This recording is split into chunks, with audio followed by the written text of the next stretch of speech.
후에 나온 아우는 손으로 에서의 발꿈치를 잡았으므로 그 이름을 야곱이라 하였으며 리브가가 그들을 낳을 때에 이삭이 60세였더라. 아멘.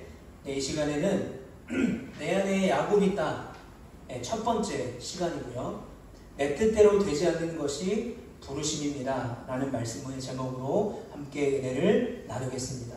오늘 우리가 듣는 그 말씀을 통해서 또 선포한 그 말씀을 통해서 나의 부르심을 기억하고 그 부르심 안에 우리를 지키시는 그 은혜를 바라보며 끝까지 그 사명의 자리에 있는 우리 모두가 되기를 간절히 축복합니다. 그 정신 분석 용어 중에 일반화 요소라는 말이 있습니다. 일반화 요소. 어떤 뜻이냐면 내가 처한 상황과 비슷한 어떤 사람을 만났을 때, 또 그 사람과 대화를 해봤을 때, 이 사람이 나랑 비슷하네, 이 사람의 처지가 나랑 비슷하네, 혹은 나만 이런 문제가 있는 게 아니네, 이 사람에게도 이런 문제가 있네, 혹은 내 인생도 참 힘들지만 이 사람과 대화를 보니까 이 사람의 인생이 더 힘드네, 내가 힘든 거는 힘든 것도 아니네 라고 느끼는 감정을 일반화 요소라고 해요. 이게 왜 중요하냐면 그런 사람들과 만나서 대화하고 나눔을 통해서 서서히 내 내면의 문제가 치료가 된다는 거예요. 그래서 실제로 병원에는 암 환우들 중에 완치를 받았거나 또는 항암을 받는 사람들끼리 모여서 같이 이야기를 해요. 그 대화를 통해서 자신의 질병에 대해서 정보도 얻고 또 어떤 사람은 이런 상황에 있구나, 나는 더 기다려야 되겠다, 나는 더 불안해하지 말아야 되겠다, 또 소망과 희망을 발견하게 되는 것이죠. 여러분, 우리가 오늘 말씀을 시작으로 다음 주까지 이 야곱이라는 사람에 대해서 나눌 건데, 여러분 이 야곱이라는 사람을 가만히 들여다보면 우리가 구약 성경의 아브라함과 이삭과 야곱 그리고 요셉으로 이어지는 하나님의 언약, 약속의 계보에서 어쩌면 우리의 그 연약한 모습과 너무도 닮아있지 않을까라는 생각을 해요. 그래서 우리가 야곱에 대해서 알면 알수록 야곱이 나랑 너무 비슷하네, 나랑 다를 게 없네 라고 느껴질 거예요. 무슨 말이냐면 지금 이곳에서 예배드리는 또 말씀을 전하는 저에게도 야곱 같은 모습이 있다는 거예요. 다 그 야곱스러움을 가지고 숨겨놓고 있다는 것입니다.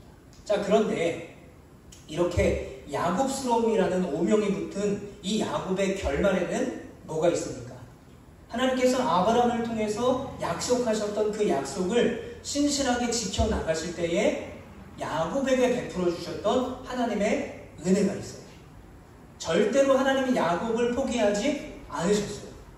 계속해서 끈질기고 집요하게 야곱의 인생에 개입하셨습니다. 그리고 결국 그 야곱을 야곱스럽다라고 말하는 어쩌면 굉장히 부정적인 이미지가 있는 그 야곱을 변화시켜 주셨어요.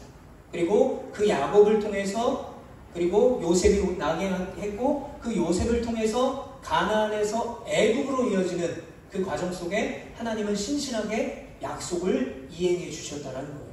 그래서 오늘부터 우리가 나눌 이 야곱에 대해서 우리가 이해할 때 야곱스러움과 그러나 그 야곱스러움을 극복할 수 있는 하나님의 은혜가 있었다는 사실을 꼭 기억할 수 있었으면 좋겠습니다. 그래서 오늘 이 말씀을 통해서 우리에게 반드시 찾아오시는 그 하나님께서 내가 내 나름의 인생을 살고자 아둥바둥 살아가고 있는 우리에게 임하셔서 놀라운 변화가 일어날 수 있는 귀한 시간이 되기를 간절히 축복합니다.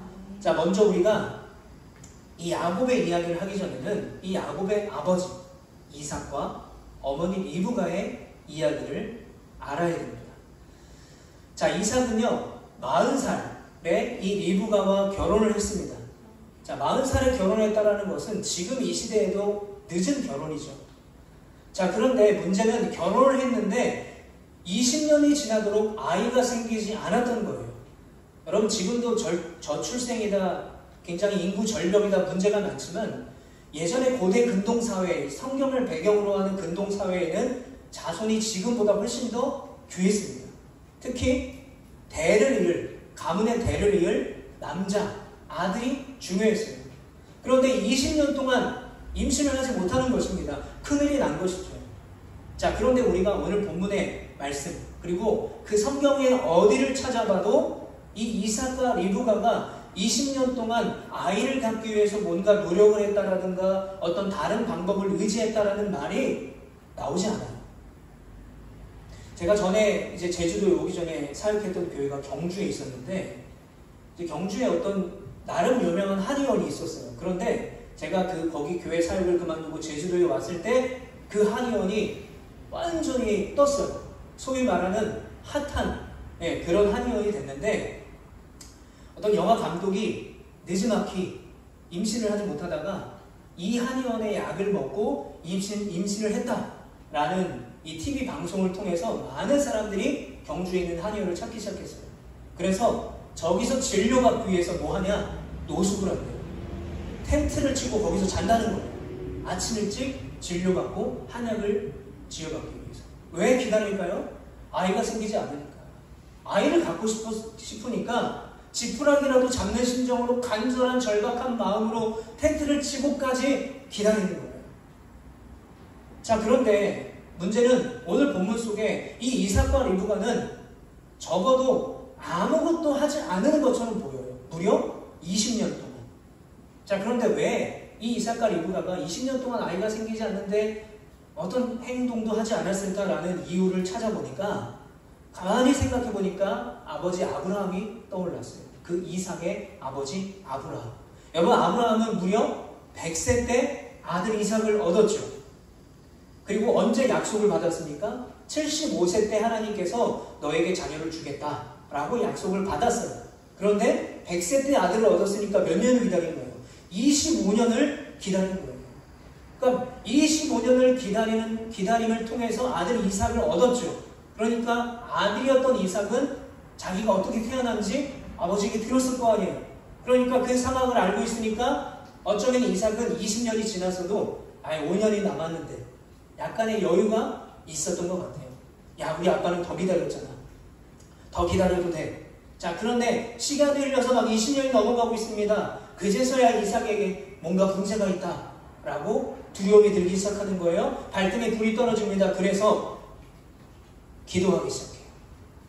우리 오늘 본문 21절 말씀 같이 읽어보겠습니다. 시작. 이삭이 그의 아내가 임신하지 못함으로 그를 위하여 여호와께 간구하매 여호와께서 그의 간구를 들으셨으므로 그의 아내 리브가가 임신하였더니. 자, 20년이 넘어가서 불안감과 여러 가지 감정이 뒤섞인 채 기도합니다. 그랬더니 하나님이 들으셨어요. 자, 그런데 우리가 한 20년의 시간을 생각해 봅시다. 성경의 말씀에 생략이 되어 있죠. 자, 그때의 이삭과 리브가는 어떤 심정을 가지고 살았냐라는 거예요. 천하태평하게 하나님이 주시겠지.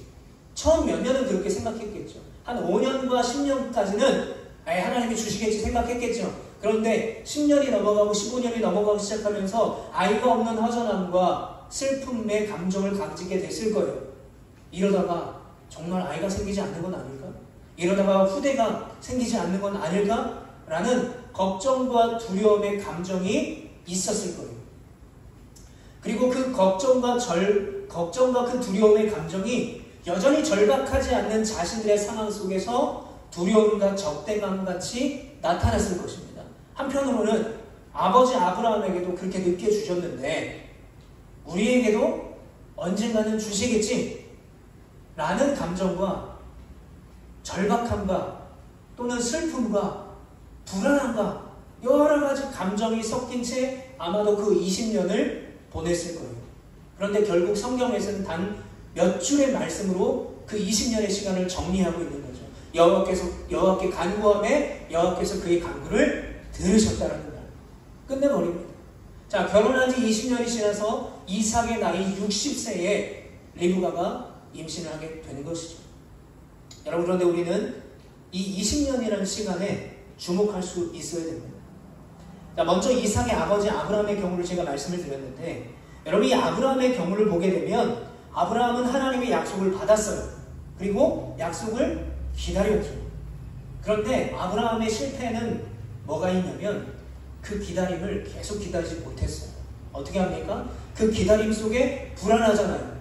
두렵잖아요. 조급함이 있잖아요. 그래서 하나님의 약속을 자기 나름대로 해석합니다. 그래서 어떻게 합니까? 사라의 여종이었던 하가를 취해서 아들을 낳게 돼요. 그게 누구예요? 이스마엘이죠. 여러분, 이스마엘을 낳게 된 것이 이 이스라엘 백성과 아랍과의 계속되는 불화가 시작된 비극의 시작이 된 것이죠. 아브라함의 나이 86세 때 이스마엘을 낳았어요. 기다리지 못하고 낳은 거죠. 75세 때 약속을 받았으니까 11년밖에 기다리지 못하고 자신의 생각대로 판단대로 이스마엘을 낳아버린 거예요. 그런데 여러분, 이삭은요, 몇 년을 기다렸어요? 그래도 20년을 기다렸어요. 자, 그런데 이삭의 문제는 뭘까요? 적극적으로 절박하게 하나님의 약속을 바라보고 기도하지 않았다는 거예요. 그래서 우리가 이 20년이라는 시간을 보면서 우리가 꼭 기억해야 될 아주 중요한 두 가지 사실이 있습니다. 첫 번째, 여러분, 우리의 믿음은요, 덮어놓고 믿는 믿음이 되면 안 돼요. 여러분, 덮어놓고 믿는 믿음이 뭐가 문제냐면 절박함이 없어요. 간절함이 없어요. 왜요? 뭐 하나님이 알아서 해주겠지. 냅둬요. 뭐 그냥 시간 되면 하나님이 그냥 아들 주시겠지. 이렇게 생각한다는 거예요. 덮어놓고 믿는 거예요. 자기는 아무것도 하지 않고 하나님이 하시겠지. 그러다 하나님이 안 하시면 어떻게 해요? 모든 책임을 다 하나님께 돌려요. 두 번째, 기다리려면 끝까지 잘 기다려야 돼요. 무슨 말입니까? 아브라함처럼 내 생각대로 내 마음대로 그 기다림에 대해서 판단하면 안 돼요. 조급한 마음으로 내가 먼저 행동하면 안 된다는 거예요. 그래서 덮어놓고 믿지 않아야 된다, 기다리려면 잘 기다려야 된다는 이 두 가지를 종합해보면 이런 뜻이 됩니다. 절박한 기도와 간절한 기다림을 통해서 하나님의 때를 끝까지 인내하며 소망해야 된다는 거예요. 그런데 우리 문제가 뭡니까? 저도 마찬가지지만 덮어놓고 믿는 믿음과 잘 기다리지 못하는 그 어느 중간 사이에서 늘 헤매고 있어요. 어떨 때는 하나님이 알아서 해주겠지. 어떨 때는 불안하니까 막 내가 뭔가 하려고 해요. 그러다 보니까 이 일도 안 되고 저 일도 안 되고 하나님께 맡기는 것도 아니고 내가 적극적으로 하는 것도 아닌 애매한 상황이 되는 것이죠. 여러분, 조급해하지 말고 하나님의 때를 인내하며 절박한 심정으로 기도하며 기다릴 수 있는 우리 모두가 되시기를 간절히 축복합니다. 제 초등학교 때 친구가 있었어요. 이 친구를 제가 아직도 왜 기억하냐면 두 가지 이유입니다. 첫 번째는요, 그 당시 초등학생이 먹지 못하는 반찬이 있었는데 연근이었어요. 이 친구가 도시락으로 맨날 연근을 싸오는 거예요. 아무도 먹지 않아요. 같이 도시락을 먹으면 나눠 먹잖아요. 아무도 이 연근을 안 먹는데 못 먹죠. 쓰니까, 맛이 없으니까. 근데 이 친구는 연근을 엄청 잘 먹는 거예요. 그래서 제가 아직도 그 친구를 기억해요. 그리고 또 한 가지는 이 친구네 집에 놀러 가요. 놀려고 이제 기다리죠. 근데 이 친구네 집이 뭐였냐면 피아노 학원을 하고 있었어요. 항상 이 친구네 가면 피아노를 치고 있었어요. 왜냐면 피아노 원장님은 엄마였어요. 근데 저는 항상 그 집에 가서 그 친구와 바로 논 적이 한 번도 없어요. 왜냐면 이 친구는 계속 정해진 양의 피아노를 쳐야 돼요. 저 어릴 때만 해도 피아노 학원 다닐 때 발을 이 정자 쓰면서 이제 뭐 20번씩 30번씩 꼭 쳐야 되잖아요. 얘가요, 울면서 피아노를 쳤어요. 맨날. 나가 놀고 싶죠. 친구는 기다리죠. 근데 엄마가 말하는 데까지 쳐야 되죠. 치기는 싫죠. 막 짜증이 나죠. 그러니까 울면서 막 치는 거예요. 근데 그 친구가 지금 외국에서 유명한 피아노 교수가 됐어요. 울면서 눈물로 피아노를 치고 인내했어요. 여러분, 시편 126편 5절에 눈물을 흘리며 씨 뿌리는 자는 기쁨으로 단을 거둔다고 약속하셨습니다. 여러분, 왜 눈물을 흘리면서 씨를 뿌릴까요? 씨를 뿌려도 열매가 없는 거예요. 아무리 노력해도 열매가 없는 거예요. 내 생각에는, 내가 생각하는 타이밍에는 지금쯤 열매가 열려야 되는데 안 열리는 거예요. 도대체 언제까지 기다려야 되는가? 낙심과 좌절하기 때문에 눈물을 흘리는 거예요. 그런데 그 낙심과 좌절 속에 눈물을 흘리면서도, 그 조바심이 들면서도 씨를 뿌려야 되는 거예요. 다른 밭에는 다 싹이 났어요. 벌써 막 자라고 있어요. 질투가 나고 조바심이 나도, 하기 싫어도, 포기하고 싶어도 하나님의 때들을 기다려야 되니까 눈물을 흘리면서도 씨를 뿌리는 거예요. 여전히 그 자리에서 기도하는 거죠. 여전히 그 자리에서 하나님의 인도하심을 구하는 거죠. 여전히 신앙의 자리를 지켜나가는 것이죠. 왜요? 반드시 기쁨으로 곡식단을 거둘 수 있다는 소망이 있기 때문이죠. 제가 오늘 이 말씀을 준비하면서 저에게 묻고 또 물어봤어요. 경주에서 부목사로 사역할 때보다 네가 더 절박하고 간절하게 기도하고 있는가? 그런 마음으로 사역하고 있냐? 한 주간의 삶을 거룩과 정결함으로 말씀 안에 살기를 치열하게 살고 있느냐? 계속 저에게 질문을 해봤어요. 이 말씀을 준비하면서. 근데 이 말씀을 전하는 저도 여전히 부족한 모습을 발견하게 되더라고요. 너무 상황에 쉽게 타협하고 쉽게 포기하고 쉽게 낙심하고 말만 많은 저를 보게 되었습니다. 그래서 회개하게 되었습니다. 하나님, 제가 눈물을 흘리지만 그래도 끝까지 씨를 뿌리는 인내할 수 있는 제가 될 수 있도록 인도하여 주시옵소서. 여러분, 그렇다면 요즘 여러분들의 신앙의 모습은 어떠십니까? 열심히 주일 성수하면서 성도로 살아가지만 하나님의 은혜를 향한 절박하고 간절한 눈물로 인내하며 하나님을 바라보는 그 마음이 여전히 있으십니까? 여러분 꼭 기억하시길 바라요. 야곱은요, 아버지 이삭의 절박하고 간절한 기도가 터져 나왔을 바로 그때에 하나님께 받게 된 응답이라는 귀한 선물이었다는 것을 기억할 수 있는 여러분 되시길 축복합니다. 여러분, 하나님의 은혜를 향한 그 절박함을 회복하시길 바랍니다. 간절함을 기도하는 기도자가 되기를 축복합니다. 우리 교회가 바로 그런 교회가 되기를 축복합니다. 여러분, 이렇게 리브가는요, 하나님의 응답으로 임신을 했습니다. 그런데 뱃속이 이상해요. 배가 너무 아픈 거예요. 왜요? 쌍둥이를 임신하는 것입니다. 그런데 더 큰 이유가 있었어요. 창세기 25장 22절 3반절에 보면 이렇게 말합니다. 그 아들들이 그의 태 속에서 서로 싸우는지라. 쌍둥이가 그 뱃속에서 싸운다는 거예요. 여러분 한번 생각해 보십시오. 아직 태어나지도 않은 태아예요. 뱃속에 있는 아이입니다. 얘네들이 서로 싸운다고 한번 상상해 보세요. 뭐 얘네들이 태국 1장을 배웠습니까? 안발을 할 줄 알아요? 그냥 막 이렇게 막 주먹질하고 발길을 잡으면 싸웠겠죠. 그럼 뭐 서로 때렸겠습니까? 아니, 엄마 배만 계속 때렸겠지. 상상을 좀 해보면. 그러니까 배가 너무 아픈 거예요. 그래서 이 산통이 너무 심하니까 이 리브가가 이삭과 함께 하나님 앞에 탄원의 기도를 드립니다. 도대체 왜 이렇게 아프고 힘드니까 하나님?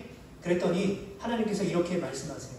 23절 말씀 같이 읽어보겠습니다. 시작. 여호와께서 그에게 이르시되 두 국민이 내 태중에 있구나. 두 민족이 내 복중에서부터 나누이리라. 이 족속이 저 족속보다 강하겠고 큰 자가 어린 자를 섬기리라 하셨더라. 아멘. 자, 뱃속에 두 아이가 계속 쌍둥이가 싸우니까 배가 너무 아픈 거예요. 하나님 왜 이렇게 아프고 왜 이런 일을 저에게 주셨습니까? 라고 물어보셨을 때 23절에 하나님이 이렇게 응답하셨어요. 그런데 하나님의 응답이 이해하지 못할 것 같아요. 세 가지가 있습니다. 두 나라로 나뉜다. 두 족속으로 나뉜다. 형이 동생을 섬길 거다. 그런데 이게 두 나라로 나뉘어지고 두 족속으로 나뉘어지고 형이 동생을 섬겨하는 것이 얘네들이 태어나고 나서 하나님이 말씀하신 것이 아니라 언제부터요? 태어나기 전에 뱃속에 있을 때부터 하나님이 말씀하셨다는 거예요. 뭐예요? 에서와 야곱의 운명은 이미 하나님이 정해놓으셨다는 거예요.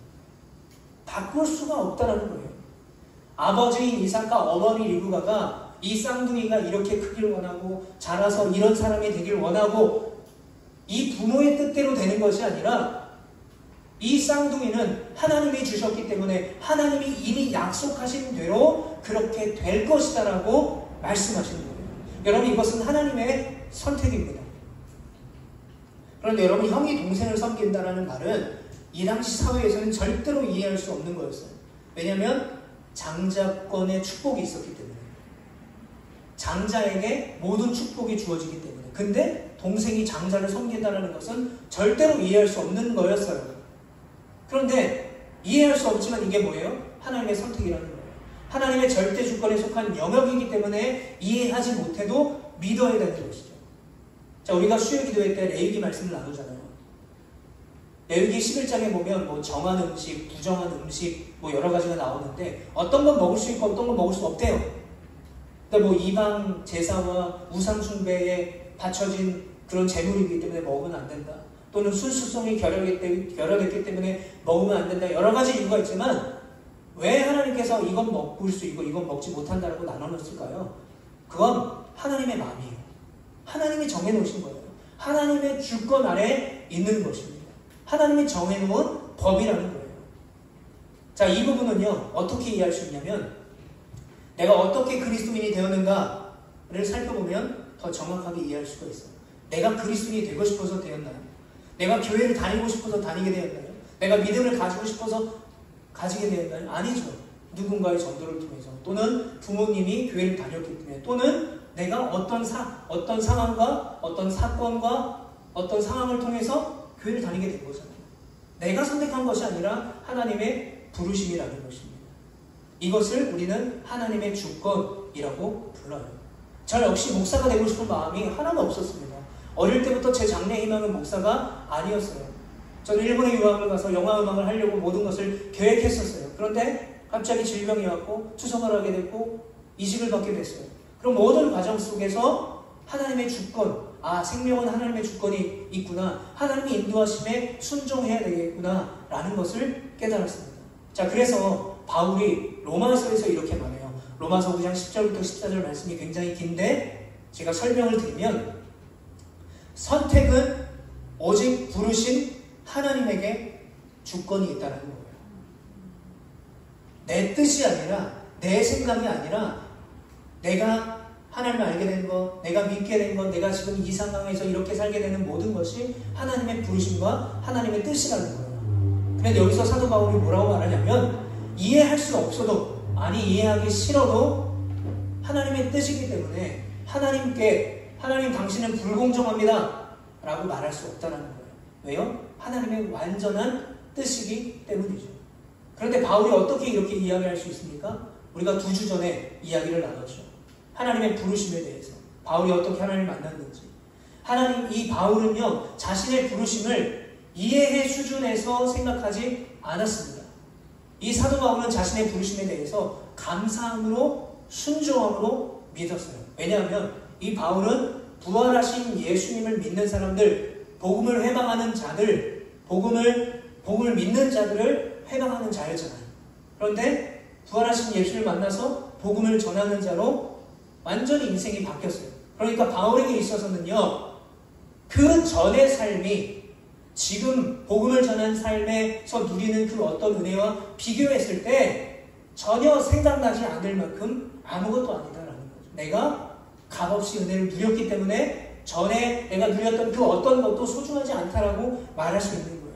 그래서 나를 부르신 뜻이 내가 원한 것이 아니라 내가 원하지 않았어도 내가 이해하지 않아도 그건 하나님의 뜻이야 라고 믿었다는 거예요. 여러분 사울이요, 이 사도 바울이 사울 시절에 자기가 복음을 전하는 자가 될 것을 상상이라고 했겠습니까? 못했죠. 다메섹에서 부활하신 예수를 만나고 그 이후에 아라비아에서 3년의 시간을 보내면서 거기서 자신의 부르심을 기억하고 복음을 전하는 삶으로 변화되며 살지 상상을 하지 못했을 거예요. 자, 그러므로 오늘 말씀의 제목처럼 내 뜻대로 되지 않는 것이 바로 하나님의 부르심임을 믿는 여러분 되시길 축복합니다. 여러분, 하나님의 부르심은 내 뜻대로 되는 것이 아니에요. 왜요? 하나님이 부르셨기 때문에. 하나님이 계획하셨기 때문에. 왜요? 하나님의 뜻이기 때문에. 저도요, 제가 한 5년 전까지만 해도 제주도에 살지 상상하지 못했어요. 여기 계신 분들 제주도에서 원래 고향이 제주도이지 않으신 분들, 내가 20년 후에 제주도에 살 거야 라고 예상하신 분들은 계십니까? 없죠. 내가 제주도민이 될 거야 라고 생각하고 준비하시지 않았잖아요. 내가 모르는 사이에 어떤 상황에 이끌려서 내가 제주도에 오게 살게 된 거죠. 그 전에는 몰랐던 거죠. 그러므로 하나님의 부르심에는 반드시 내가 이해하려는 그 수준이 아니라 믿음으로 순종하는 사명의 감당으로 이어져야 된다는 것을 기억할 수 있는 여러분 되시기를 축복합니다. 자, 오늘 본문 25절부터 26절 말씀을 같이 읽어보겠습니다. 시작. 먼저 나온 자는 붉고 전신이 털옷 같아서 이름을 에서라 하였고 후에 나온 아우는 손으로 에서의 발꿈치를 잡았으므로 그 이름을 야곱이라 하였으며 리브가가 그들을 낳을 때에 이삭이 60세였더라. 아멘. 자, 여러분, 야곱의 이름을 뭐라고 말해요? 발꿈치를 잡았다는 거예요. 태어날 때 이 야곱의 성격이 얼마나 자기가 먼저 태어나고 싶었는지 쌍둥이 형 에서가 태어날 때 발꿈치를 잡고 먼저 태어나려고 하다가 실패한 거죠. 발꿈치를 잡은 채로 태어났다. 그게 야곱이라는 이름의 뜻입니다. 여러분, 야곱은요, 그 자신의 이름대로 남을 속이고 남한테 속고 실패하고 낙심하고 두려워하는 그런 삶을 살아갔어요. 그러나 여러분, 야곱은 이름대로 사는 것이 아니라 하나님의 부르심대로, 하나님의 언약하신 대로 살아야만 했어요. 그래서 하나님이 어떻게 하십니까? 야곱을 그대로 두지 않아요. 사기치고 속이고 실패하고 낙심하고 보복당할까봐 두려워하는 그런 인생으로 살게 냅두지 않고 계속해서 야곱의 삶에 개입하세요. 야복나루 강가에서 야곱을 찾아가십니다. 그리고 그곳에서 뭘 합니까? 하나님과 씨름하죠. 하나님을 만나게 됩니다. 그제서야 야곱은 진짜 하나님을 만나게 되었어요. 하나님을 만나게 되니까 어떤 일이 벌어집니까? 하나님께서 다스리는 사람, 바로 이스라엘이라는 이름으로 바꾸게 되는 것이죠. 마치 사울이 다메섹 도상에서 부활하시는 그 예수를 만나서 바울로 변화돼서 복음을 전하는 자로 살았듯이 남을 속이고 남에게 속고 두려움과 낙심 속에 살아갔던 야곱이 하나님을 만남으로 속임수와 술수가 아닌 다른 사람의 발목을 잡아 넘어뜨리는 사람이 아닌 이스라엘의 12지파의 조상이 되고 이스라엘 민족의 축복의 통로로서 사명을 감당하게 되는 은혜가 주어졌다는 사실을 여러분 믿으시기를 축복합니다. 사랑하는 성도 여러분, 바로 이것이 우리의 부르심입니다. 바로 이것이 우리의 사명이 되어야 되는 거예요. 그래서 오늘과 다음 주에 나눌 이 야곱의 이야기는 바로 우리의 이야기예요. 우리를 포기하지 아니하시는 하나님. 내가 야곱처럼 살지라도 내 안에 야곱스러움이 넘칠지라도 나를 포기하지 아니하시는 그 하나님. 요한복음 15장 16절에 뭐라고 말합니까? 너희가 나를 택한 것이 아니요 내가 너희를 택하여 세웠다. 우리가 아까 찬양하지 않았습니까? 너희가 나를 택한 것이 아니라 내가 너희를 택하여서 뭐했다? 세웠다는 거예요. 내가 야곱스러워도 내가 누군가를 속고 두려움과 낙심 가운데 내 나름대로의 인생을 살고자 하지만 그 하나님이 그런 인생을 멈추게 하시고 나를 택하여서 나를 부르시는 그 하나님을 믿는 여러분 되시길 축복합니다. 그래서 그 하나님이 우리의 주인이 되심으로 반드시 우리의 인생을 붙잡아 주심도 믿으시기를 축복합니다. 그래서 부르심을 받은 그 은혜 앞에 늘 감사와 찬양을 드리면서 주어진 축복의 사명을 온전히 감당할 수 있는 여러분 되시기를 축복합니다. 마지막으로 우리가 우리가 생각해봐야 될 세 가지에 대해서 나누고 말씀을 정리하겠습니다. 우리 한 주간 이 세 가지를 기억하면서 또 기도하면서 하나님의 응답을 갖고 또 이 기도의 제목을 갖고 살아갔으면 좋겠어요. 첫 번째, 나의 야곱스러움은 무엇인가? 우리 각자에도 그런 야곱스러움이 있지 않습니까? 그것을 좀 내려놓고 하나님을 의지할 수 있어야 되죠. 두 번째, 절박하고 간절한 기도를 하기 위해서 내가 포기해야 될 것은 무엇인가? 세 번째, 죄로 인해서 죽을 수밖에 없는 나를 새로운 생명을 허락하신 그 하나님께 나는 어떤 감사의 제목을 드릴 수 있을까? 여러분, 한 주간의 말씀을 기억하며 이 세 가지의 질문과 기도를 하시면 좋겠습니다. 그리고 그 응답을 가지고 응답을 찾기 위해서 말씀으로 씨름할 수 있는 여러분 되시기를 축복합니다. 야곱의 인생길 내내 찾아오셔서 동행하셨던 그 하나님의 은혜가 한 주간의 우리의 삶에도 가득하기를 축복합니다. 그리고 내 안에 있는 야곱이 이스라엘로 변화되는 우리 모두가 되시기를 간절히 축복합니다. 이 시간 우리 들은 말씀을 기억하면서 함께 기도하기를 원합니다. 하나님,